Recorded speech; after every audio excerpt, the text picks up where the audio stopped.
Halo sahabat, masih bersama saya Silon Channel. Pada video kali ini kami akan menyampaikan informasi terbaru yang datangnya dari Menpan RB terkait dengan seleksi P3K tahun anggaran 2024 tahun anggaran 2024 tahap 2.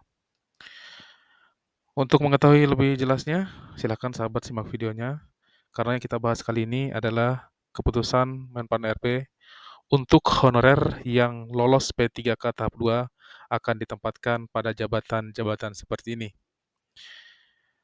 Bagi sahabat yang baru saja menemukan channel ini, silahkan ditekan like dan subscribe-nya, serta nyalakan tombol notifikasinya agar sahabat selalu mendapatkan update berita ASN terbaru dari kami.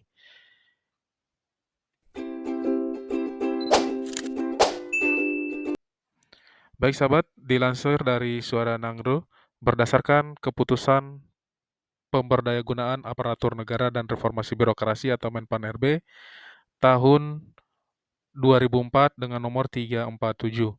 Honorer yang lolos seleksi pegawai P3K atau pemerintah dengan perjanjian kerja tahap 2 akan ditempatkan pada dua jabatan yang seperti ini. Penempatan jabatan ini akan dilakukan berdasarkan kebutuhan dan prioritas instansi pemerintah, serta mempertimbangkan kemampuan dan pengalaman honorer yang bersangkutan. Honorer yang lolos P3K tahap 2 diharapkan untuk siap ditempatkan pada jabatan yang telah ditentukan dan menjalankan tugas serta tanggung jawab dengan baik.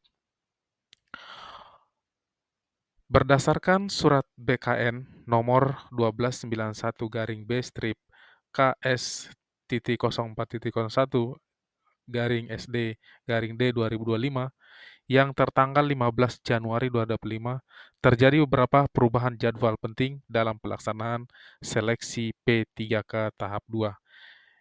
Di antaranya, sahabat, ada pendaftaran seleksi yang akan diperpanjang hingga 20 Januari 2025 yang kemarin. Kemudian yang seleksi administrasi berlangsung hingga 8 Februari 2025. Ini sekali lagi untuk tahap 2-nya sahabat ya.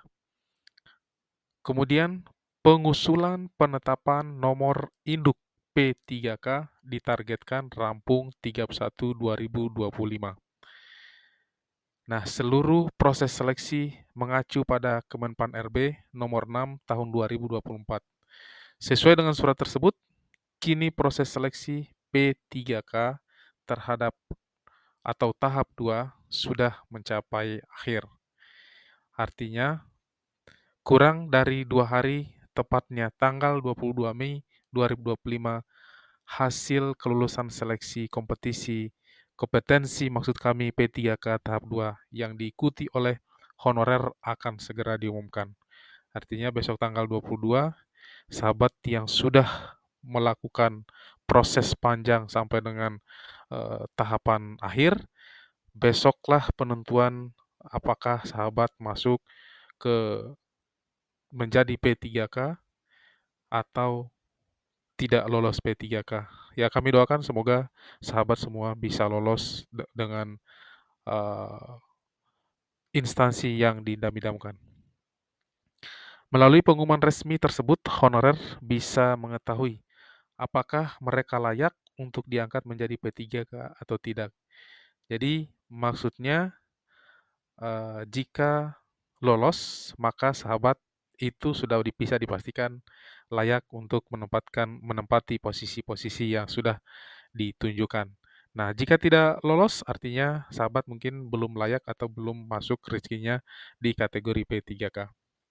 Kemudian ada beberapa yang akan yang tunjangan-tunjangan dan beserta gajinya, serta benefit yang akan didapat dari P3K, yang salah satunya jaminan sosial kesehatan, kecelakaan kerja, kematian, pensiun, dan hari tua. Serta ada kesempatan pengembangan diri. Kemudian, penghargaan material dan non-material, serta lingkungan kerja yang stabil, dan akan mendapatkan bantuan hukum. Nah, sesuai keputusan Menpan RB nomor 347 tahun 2024, honorer yang lolos seleksi P3K akan ditempatkan pada dua jabatan, yaitu jabatan fungsional dan jabatan pelaksana. Apakah apa saja, maksud kami apa saja, eee, di antaranya jabatan fungsional dan jabatan pelaksana? Kita akan lihat, untuk jabatan fungsional, honorer dapat ditempatkan pada jabatan fungsional seperti guru, ini tenaga guru, kemudian dokter, perawat, atau jabatan lain yang memerlukan keahlian yang kompetensinya tertentu. Ini jabatan fungsional. Jabatan fungsional ini juga untuk di P3K akan mendapatkan tunjangan jabatan.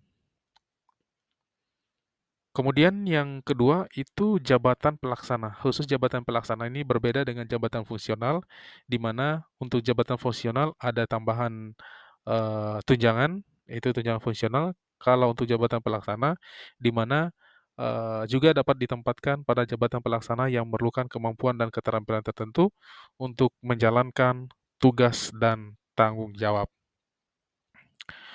Penempatan jabatan akan disesuaikan dengan kebutuhan dan prioritas pemerintah, serta kemampuan dan pengalaman honorer yang bersangkutan.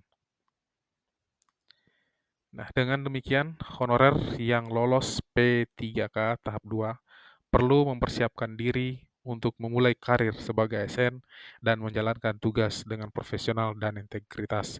Bagi sahabat yang tanggal 22 pengumumannya dinyatakan lolos sebagai P3K, itu sudah menyandang sebagai ASN, aparatur sipil negara, dan itu wajib menjalankan tugas dengan profesional serta berintegritas. Pemerintah berharap dengan penempatan jabatan ini, honorer yang lolos P3K tahap 2 dapat memberikan kontribusi yang signifikan bagi instansi dan masyarakat. Itu dulu yang kita bahas hari ini. Mohon maaf atas segala kurangannya. Terima kasih atas perhatiannya.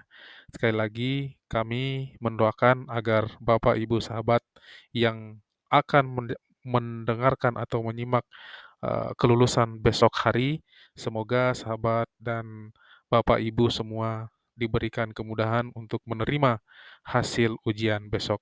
Akhir kata, wassalamualaikum warahmatullahi wabarakatuh. Salam Selayun.